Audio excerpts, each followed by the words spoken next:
संतोषी माँ व्रत कथा। शुक्रवार के दिन माँ संतोषी का व्रत पूजन किया जाता है। इस दौरान माता की आरती, पूजन तथा अंत में माता की कथा सुनी जाती है। आइए जाने शुक्रवार के दिन की जाने वाली संतोषी माँ व्रत कथा। एक बुढ़िया थी, उसके 7 बेटे थे। 6 कमाने वाले थे जबकि एक निकम्मा था। बुढ़िया 6 बेटों की रसोई बनाती, भोजन कराती और उनसे जो कुछ जूठन बचती वह 7वें को दे देती। एक दिन वह पत्नी से बोला, देखो मेरी माँ को मुझ पर कितना प्रेम है। वह बोली, क्यों नहीं, सबका जूठा जो तुमको खिलाती है।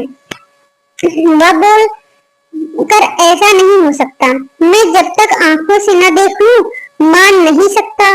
बहू हंसकर बोली, देख लोगे तब तो मानोगे। कुछ दिन बाद त्योहार आया। घर में 7 प्रकार के भोजन और चूरमे के लड्डू बने।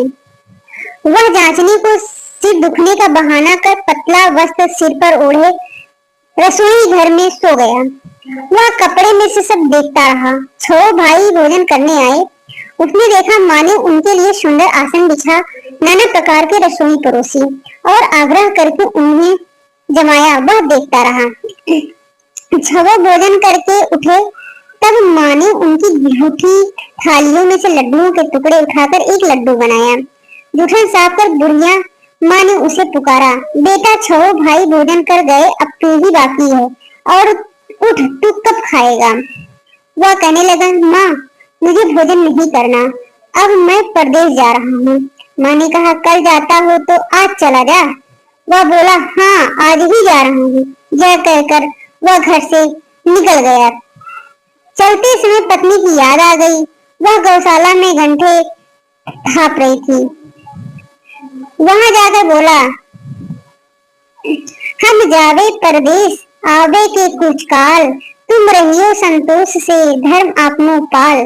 तब वह बोली, जाओ प्रिय आनंद से हमारो सोच हटाए, राम भरोसे हम रहे ईश्वर तुम्हें सहाय। दो निशानी आपन देख धरू मैं धीर, सुध मति हमारी बिसराइयो रखियो मन गंभीर। वह बोला, मेरे पास तो कुछ नहीं, यह अंगूठी है, सुन ले और अपनी कुछ निशानी मुझे दे। वह बोली, मेरे पास क्या है, यह गोबर भरा हाथ है। यह कहकर उसकी पीठ पर गोबर के हाथ की थाप मार दी। वह चल दिया। चलते चलते दूर देश पहुंचा। वहां एक साहूकार की दुकान थी। वहां जाकर कहने लगा, भाई मुझे नौकरी पर रख लो। साहूकार को जरूरत थी। वह बोला, रह जा। लड़के ने पूछा, तनख्वाह क्या दोगे। साहूकार ने कहा, काम देखकर दाम मिलेंगे। साहूकार की नौकरी मिली। वह सुबह 7 बजे से 10 बजे तक नौकरी बजाने लगा।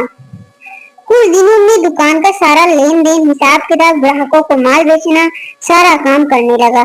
साहूकार के साथ 8 नौकर थे। वे सब चक्कर खाने लगे। यह तो बहुत होशियार बन गया। सेठ ने भी काम देखा और 3 महीने में ही उसे आधे मुनाफे का हिस्सेदार बना दिया। वह कुछ वर्ष में ही नामी सेठ बन गया और मालिक सारा कारोबार उस पर छोड़कर चला गया। इधर उसकी पत्नी को सास ससुर दुख देने लगे। सारी गृहस्थी का काम करा के उसे लकड़ी लेने जंगलों में भेजते। इस बीच घर के आटे से जो भूसी निकलती, उसकी रोटी बनाकर रख दी जाती और फूटे नारियल की नारेली में पानी दिया जाता। एक दिन वह लकड़ी लेने जा रही थी। रास्ते में बहुत सी स्त्रियां संतोषी माता का व्रत करती दिखाई दी। वह वहां खड़ी होकर कथा सुनने लगी और पूछा, बहनों तुम किस देवता का व्रत करती हो और उसके करने से क्या फल मिलता है। यदि तुम इस व्रत का विधान मुझे समझा कर कहोगे तो मैं तुम्हारा बड़ा एहसान मानूंगी। तब उनमें से एक स्त्री बोली, सुनो, यह संतोषी माता का व्रत है। इसे करने से निर्धनता, दरिद्रता का नाश होता है और जो कुछ मन में कामना हो सब संतोषी माता की कृपा से पूरी होती है। तब उसने उससे व्रत की विधि पूछी। वह भक्तनी स्त्री बोली, 1.25 आने का गुड़ चना लेना, इच्छा हो तो 5.25 आने का लेना, या 1.25 रुपए का भी सहूलियत के अनुसार लाना। बिना परेशानी और श्रद्धा व प्रेम से जितना भी बन पड़े सवाया लेना।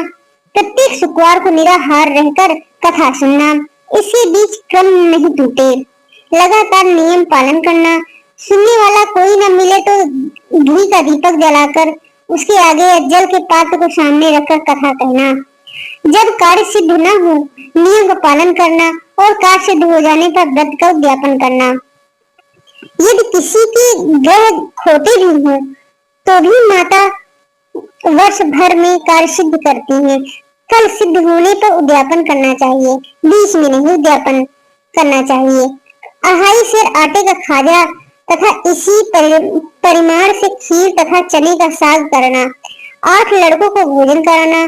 जहाँ तक मिले देवर जेठ भाई बंधु को हो, न मिले तो रिश्तेदार और पास पड़ोसियों को बुलाना, उन्हें भोजन करा, यथाशक्ति दक्षिणा दे।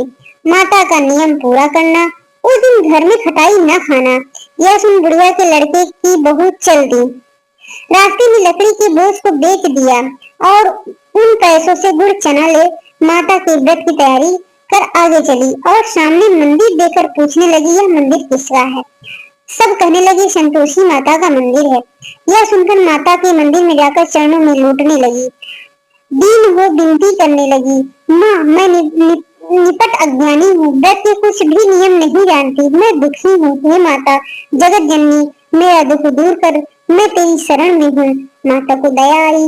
एक शुक्रवार बीता कि दूसरे शुक्रवार उसके पति का पत्र आया और तीसरे शुक्रवार को उसको भेजा हुआ पैसा आ पहुंचा। यह देखकर जेठ जिठानी मुंह सिकोड़ने लगे, लड़के ताने देने लगे। काकी के पास पत्र आने लगे, रुपया आने लगा। अब तो काकी की खातिर बढ़ेगी। बेचारी सरलता से कहती, भैया कागज आवे रुपया आवे, हम सबके लिए अच्छा है। ऐसा कहकर आंखों में आंसू भरकर संतोषी माता के मंदिर में आ मातेश्वरी के चरणों में गिर कर रोने लगी। माँ मैंने तुमसे पैसा कम मांगा है, मुझे पैसे से क्या काम है, मुझे तो अपने सुहाग से काम है, मैं तो अपने स्वामी के दर्शन मांगती हूँ। तब माता ने प्रसन्न होकर कहा, जा बेटी तेरा स्वामी आएगा। यह सुनकर खुशी से बावली होकर घर में जाकर काम करने लगी। अब संतोषी माँ विचार करने लगी, इस भोली पुत्री को मैंने कह तो दिया है कि तेरा पति आएगा, लेकिन कैसे? वह तो उसे स्वप्न में भी याद नहीं करता, उसे याद दिलाने को मुझे ही जाना पड़ेगा। इस तरह माताजी उस बुढ़िया के बेटे के पास जा स्वप्न में प्रकट होकर कहने लगी, साहूकार के बेटे सो रहा है, यह जागता है। वह कहने लगा, माता सोता भी नहीं जागता भी नहीं, कहो क्या आज्ञा है? माँ कहने लगी, तेरी घर बार कुछ है कि नहीं? वह बोला, मेरे पास सब कुछ है, माँ बाप है, बहू है, क्या कमी है? माँ बोली, भोले पुत्र तेरी बहू घोर कष्ट उठा रही है, तेरे माँ बाप उसे परेशानी दे रहे हैं, वह तेरे लिए तरस रही है, तू उसकी सुध ले। वह बोला, हाँ माता जी, यह तो मुझे मालूम है, परंतु जाऊं तो कैसे? परदेश की बात है, लेने देने का कोई हिसाब नहीं, कोई जाने का रास्ता नहीं आता, कैसे चला जाऊं?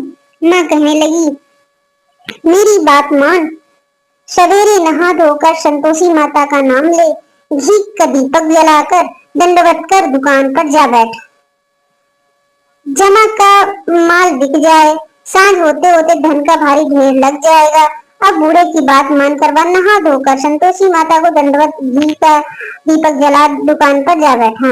थोड़ी देर में देने वाले रुपया लाने लगे, लेने वाले हिसाब लेने लगे। कोठे में भरे सामान के खरीदार नगम दाम के सौदा करने लगे। शाम तक धन का भारी ढेर लग गया। मन में माता का नाम ले चमत्कार देख प्रसन्न होकर घर ले जाने के वास्ते गहना कपड़ा सामान खरीदने लगा। यहाँ काम से निपट तुरंत घर को रवाना हुआ। उधर उसकी पत्नी जंगल में लकड़ी लेने जाती है, लौटते वक्त माता जी के मंदिर में विश्राम करती। वह तो उसके प्रतिदिन रुकने का जो स्थान ठहरा। धूल उड़ती देख वह माता से पूछती है, हे माता ये धूल कैसी उड़ रही है? माता कहती है, हे पुत्री तेरा पति आ रहा है, अब तू ऐसा कर लकड़ियों के 3 बोझ बना, एक नदी के किनारे रख और दूसरा मेरे मंदिर पर, तीसरा अपने सिर पर। तेरे पति को लकड़ियां का गट्ठर देख मुंह पैदा होगा, वह यहाँ रुकेगा, नाश्ता पानी खाकर माँ से मिलने जाएगा। तब तू लकड़ियों का बोझ उठाकर जाना और चौक में गट्ठर डालकर जोर से आवाज लगाना, लो सासू जी लकड़ियां का गट्ठर लो, भूसी की रोटी दो, नारियल के खेपड़े में पानी दो, आज मेहमान कौन आया है? माता जी से बहुत अच्छा कहकर वह प्रसन्न मन से लकड़ियों के 3 गट्ठर बनाई, एक नदी के किनारे पर और एक माता जी के मंदिर पर रख दिया। इतने में मुसाफिर आ पहुंचा। सूखी लकड़ी देख उसके इच्छा उत्पन्न हुई कि हम यहीं पर विश्राम करें और भोजन बनाकर खा पीकर गांव जाएं। इसी तरह रुककर भोजन बना, विश्राम करके गांव को गया। सबसे प्रेम से मिला। उसी समय सिर पर लकड़ी का गट्ठा लिए वह उतावली सी आती है। लकड़ियों का भारी बोझ आंगन में डालकर जोर से 3 आवाज देती है, लो सासू जी, लकड़ियों का गट्ठर लो, भूसी की रोटी दो, आज मेहमान कौन आया है। यह सुनकर उसकी सास बाहर आकर अपने दिए हुए कष्टों को भुलाने हेतु कहती है, बहू ऐसा क्यों कहती है, तेरा मालिक ही तो आया है, आ बैठ, मीठा भात खा, भोजन कर, कपड़े गहने पहन। उसकी आवाज सुनकर उसका पति बाहर आता है, अंगूठी देख व्याकुल हो जाता है। माँ से पूछता है, माँ यह कौन है। माँ बोली, बेटा तेरी बहू है, जब से तू गया है तब से सारे गांव में भटकती फिरती है, घर का काम काज कुछ करती नहीं, 4 प्रहर आकर खा जाती है। वह बोला, ठीक है माँ, मैंने इससे भी देखा है और तुम्हें भी, अब तुम्हारे घर की ताली दो, उसमें रहूंगा। माँ बोली, ठीक है, जैसी तेरी मर्जी। तब वह दूसरे मकान की तीसरी मंजिल का कमरा खोल सारा सामान जमाया। एक दिन में राजा के महल जैसा ठाट बाट बन गया। अब क्या था, बहुत सुख भोगने लगी। इतने में शुक्रवार आया। शुक्रवार को उसने पति से कहा, मुझे संतोषी माता के व्रत को ज्ञापन करना है। पति बोला, खुशी से कर लो। वह ज्ञापन की तैयारी करने लगी।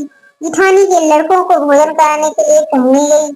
उन्होंने मंजूर किया, परंतु पीछे से जिठानी ने अपने बच्चों को सिखाया कि देखो, भोजन के समय खटाई मांगना, जिससे उसका उद्यापन पूरा ना हो। लड़के जमीन लड़के गिनने आए। खीर खाना पेट भर खाया, परंतु बाद में खाते ही खाते कहने लगे, हमें खटाई दो, खीर खाना हमको नहीं भाता, देख कर अरुचि होती है। वह कहने लगी, भाई खटाई किसी को नहीं दी जाएगी, क्या तो संतोषी माता का प्रसाद है। लड़के उठ खड़े हुए, बोला, पैसा लाओ। भोली बहू कुछ जानती नहीं थी, उन्हें पैसे दे दिए। लड़की उसी समय हट करके इमली खटाई ले खाने लगे। यह देखकर बहू पर माता जी ने कोप किया। राजा के दूत उसके पति को पकड़ कर ले गए। जब छानी मन माने वचन कहने लगे, लूट लूट कर धन इकट्ठा कर लाया है, अब सब मालूम पड़ जाएगा, जब जेल की मार खाएगा। बहू से यह सहन नहीं हुआ।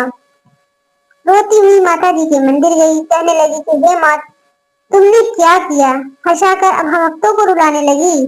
माता बोली, बेटी तूने व्यापन करके मेरा व्रत भंग किया है।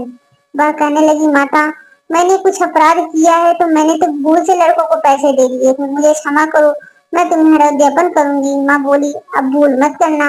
वह कहती है, अब भूल नहीं होगी, अब बतलाओ वो कैसे आवेंगे। माँ बोली, जा पुत्री, तेरा पति तुझे रास्ते में आता मिलेगा।